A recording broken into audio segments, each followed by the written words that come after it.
Akkam jirtu daawwattoota keenya OBN International irraa oduu qabannee dhiyaannee jirra. Oduu waliin an Alamaayoo Qannaati.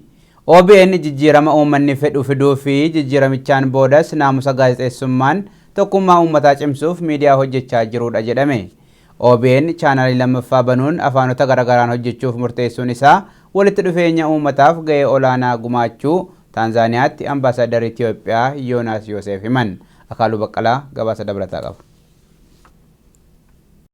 OBN yeroo rakkisaa keessatti jijjiiramni uummanni fedhu akka dhufuuf hojjechuu dabalatee erga jijjiiramni dhufees naamusa olaanaa ogummaan gaazexeessummaa barbaaduun hojjechuun tokkummaa uummataaf fi faayidaa biyyaalessaa giddu galeessa godhatee miidiyaa hojjechaa jirudha. Taanzaaniyaatti ambaasaaddarri Itoophiyaa Yoonaas Yoosef OBN afaanota sabaaf sablammoota biyya keessa jiranii fi afaan Arabaa akkasumas bal'inaan Afrikaa keessatti kan dubbatamu Swaahiliin chaanaalii lammaffaa banuun isaa walitti hidhamiinsa dinagdee Afrikaa ni cimsa jedhan.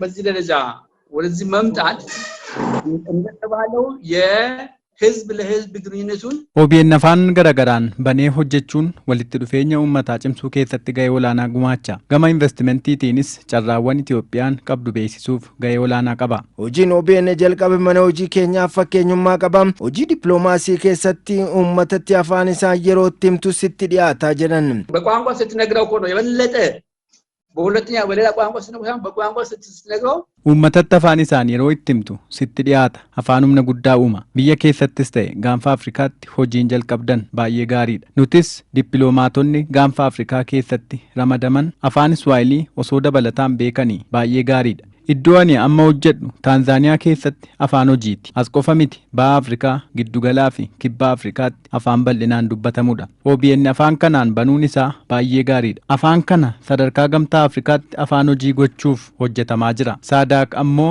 afaan hojii isaa godhachuun galmeessee jira. Kun mana hojii keenyaafis fakkeenyummaa qaba. Nutis dippiloomaatonni akka afaan kana dabalataan beekan irratti hojjetamuu qaba jennee yaada dhiyeessuun fudhatama argatee irratti hojjetamuuf jira. OBN qabiyyee saastee teknooloojiin hojii jalqabe cimsuun hojjechuu akka qabus dhaamaniiru.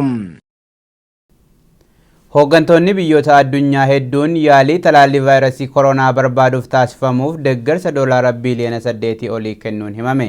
Gabaasi guutuun akkatti dhiyaata.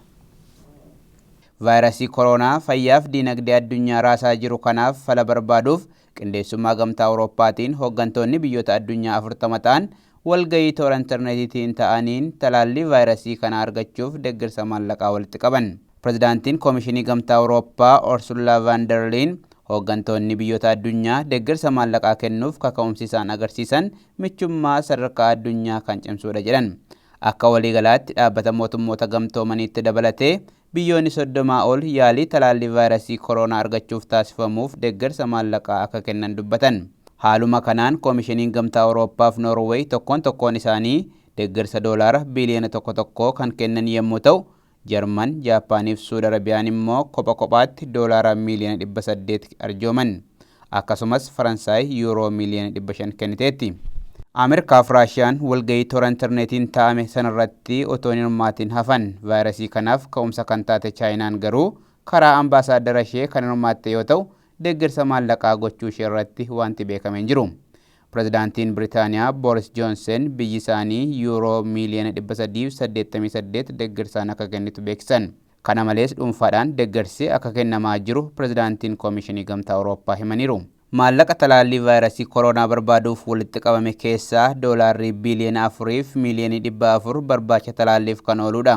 Doolaarri biiliyoona 2 ta'u immoo qorannoo yaalii dhukkubichaaf gaggeeffamuuf kan ramadame yommuu ta'u, biiliyoona 1.2 immoo hojii qorannoo cimsuuf kan oolu akka ta'e gamtaan Awurooppaa beeksiseera.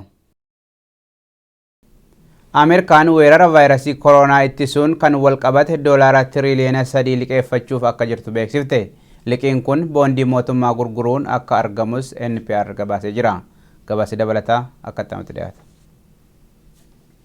United States tatamsa'ina vaayirasii koronaa ittisuuf akkasumas dhaabbileen hedduun cufamuu hordofuun dhiibbaa diinagdee ishee irra gahaa jiru dandamachuuf doolaara tiriliyoona 3 liqeeffachuuf akka jirtu ministeerri maallaqaa biyyattii beeksise. Liqiin argamu kunis irra jireessaan sirna fayyaa biyyattii cimsuun dhaabbilee sababa COVID-19 miidhaman maallaqaan gargaaruuf akka ooludha kan himame. Bulchiinsi Pireezidaanti Doonaald Tiraamp kanaan duras maallaqa kan liqeeffate yommuu ta'u, liqiin amma liqeeffachuuf deemu kun seenaa biyyattii keessatti isa olaanaadha jedhameera. Ameerikaan liqa kana boondii mootummaa gurguruun kan argattu yommuu ta'u, yeroo ammaa kana liqiin mootummaa Ameerikaarra jiru doolaara tiriliyoona 25tti akka dhihaatu ragaaleen ni mul'isu jechuun NPR gabaaseera. Egaan daawwattoota keenya oduun OBN International irraa qopheeffanne kanuma gama kootiin nagaatti.